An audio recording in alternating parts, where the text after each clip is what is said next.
Baleshwar FM college छात्री मृत्यु को नहीं विजु जनता दलर शक्ति प्रदर्शन सोमवार नारी सुरक्षा नारा दे आरडीसी स्तरीय विक्षोभ प्रदर्शन करिछि विजु जनता दल 8 जिल्लारू 15,000 रु अधिक विजु जनता दलर कर्मी आज ब्रह्मपुर एकाठी होइतिले दक्षिणांचल राजस्व आयुक्त को भेटी एक स्मारक पत्र प्रदान करा जाइछि।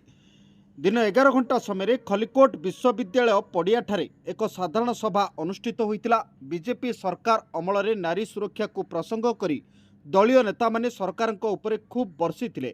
डबल इंजिन सरकार महिला सुरक्षा दिगरे संपूर्ण फेल मारिछि बोली अभियोग करथिले। परे बीजेडी नेता और कर्मी माने एकाठी होई आरडीसी कार्यालय अभिमुखे एक शोभा यात्रा रे बाहरथिले। आरडीसी कार्यालय पाखरे पुलिस ब्यारिकेड लगाइथिला, मात्र एहाकू टपी जाइथिले बीजेडी कर्मी।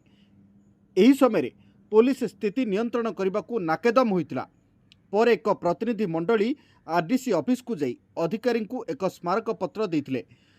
बीजेडी विक्षोभ को नहीं आज ब्रह्मपुर शहर रे ट्रैफिक व्यवस्था संपूर्ण विपर्यस्त हो पड़ता। सोमवार कार्य दिवस थिबारु साधारण लोके नाही नथिबा समस्यार सम्मुखीन होइतिले।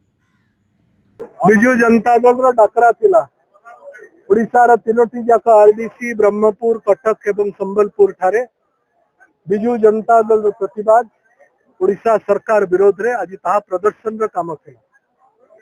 सफल हैला कि नाही ता आपन को कैमरा रे अछि। जो बड़ी भाव रे समागम हैला, जो बड़ी भाव रे संख्या हैला, यह बोधे ब्रह्मपुर शहर पूर्वर के देखि नथिला।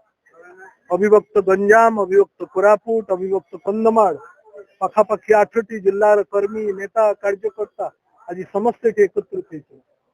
मनरे केवल गोटे कथा थिला, ओडिशार लोकंकर व्यथा, ओडिशार लोकंकर राग, ओडिशार लोकंकर दुख को साउंटिकरी आज विजु जनता दल ब्रह्मपुर राजरास्ता प्रदर्शन करिछि। 13 मास पूर्व गोटे सरकार को भोट देकरी ओडिशार लोक सरकार को आनिथिले।